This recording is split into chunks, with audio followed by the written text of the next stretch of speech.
Introducing my next special guest on my show now, we have Andy from a band called Factory on my line. How are we doing, Andy from Factory? Very well, thank you, Danny. Good talking to you. Yeah, great to have you on. Where are you zooming in from on this call at the moment? Where am I? I'm in California. Oh, nice. I'm about 60 miles outside of Los Angeles. The rest of the band live in the UK. We were all came originally from the Yeah, UK, but in the intervening years, I've moved over here. yeah. So, with the band Factory, did it start a long time ago, like say in the 70s? Did it evolve from there? Yes, a very, very, very long time ago. We were, still in our nappies. We're only two when we started. No, Mm. not quite, but it was actually 1970 when we started. We were teenagers in kind of high school, college times, and we went for about 6 years in the 70s.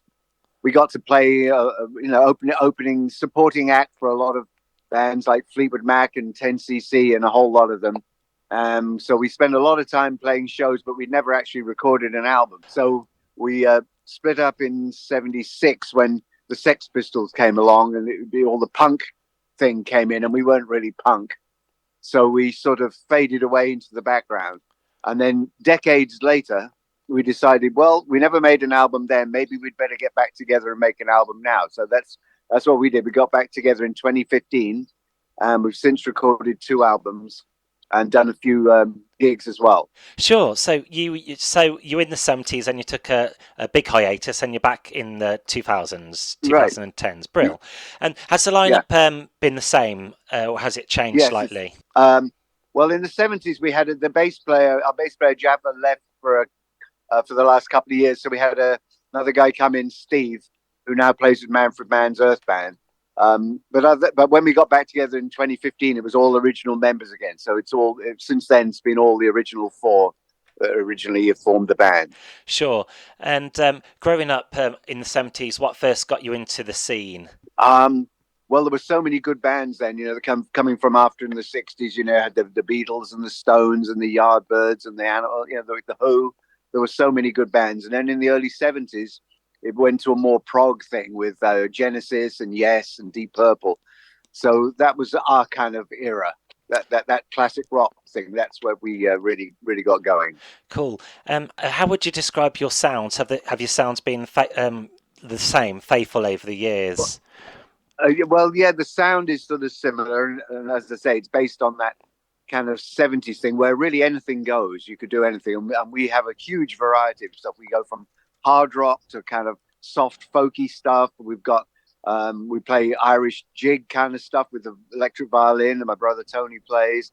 Our drummer Laurie was a big fan of Keith Moon of the Who, so we have a lot of Who influence. But then we liked, Genesis and Yes as well. So you really don't know what's coming next when you're listening to us. Good stuff. And Factory, as a crow flies, that's your latest effort. So, what can people expect from Right. this record? This is the folky one, and when we were playing gigs just recently, my brother introduced it as the nearest thing we do to a ballad. So it's a nice little folky song, I would call it. So it's the softer side of Factory. Hmm. Yeah. And over the years, where have you performed? What's been your most memorable venue you've played at? Oh wow! We used to play up and down the country in the '70s, all over the place. South Wales was always a good place for us. We played in a lot of the kind of miners clubs down there. They were good, and north of England was great. Yeah, up and down everywhere, and Hmm. we had so much fun doing it. Uh, Do you have any upcoming shows now, or just concentrating on the recording process? we just did a couple of shows last month, but we are hoping to get more. So we don't have anything definitely planned, but we are definitely going to be doing stuff and hopefully more live shows than we've done in quite a while. Oh, that's good. So something to look forward to. Yes, absolutely. Nice. Yeah. Um, Mhm. and over the years, as you say, would there be any artists who would love to open up for in a concert? Well, if the Beatles or Led Zeppelin got back together, we would kind of like that, but that's probably not going to happen. Mm. So no, I don't think there's anybody that, I mean, if the Who would be great, perfect for us to open up for the Who, we would like that. Um, But yeah, Switching it round, who would you like to open as a support act for you as a main event? who would we like for our support band? Yes. Oh, well, once again, the Who. Oh, You the know, Who.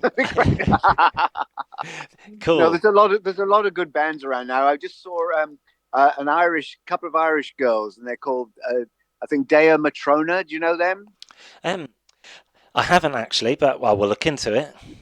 Yeah, check them out. They're really good. They're both good musicians. They switch from each one plays bass and guitar, and they switch off. And they kind of have a, even though they're young and they're kind of got their own sound, they do play a lot of classic rock stuff from the old days. So that would be something that we would kind of go along with, I think. That's amazing. Do you think there's a lot of bands now at the moment? The market's been over flooded with people who want to be in a band and everything, or is it just the state of how the industry is at the moment? Music's so accessible to make, so everyone seems like they're kind of doing it. Yeah, well, everybody can do it now. It's a kind of a do-it-yourself thing. You can make your own album, you can release it on the internet and everything. So, as you say, there's a kind of a flood of all kinds of stuff, which is good. But the problem is that nobody can really make any money really from it now. Like in the old days when it was the traditional thing with the record companies pushing, and then there was money in it. But now, as you know, there's so much streaming, and the streaming companies pay so little. That it's a bit of a struggle for bands, but people want to do it so much they'll do it anyway, and we're an example of that. Mentioning like the industry, the state of it's in now. If you could change anything right now, what would you like to do to it? I don't really know what the answer is because things don't go backwards; they only go forwards, and this seems to be the way that it is now. I mean, if I don't know. I don't know what's the way to go. Charge people more to listen to streaming, maybe, and then they could pay more royalty to the artists. Perhaps that. Yeah. I'm not really sure. Sure.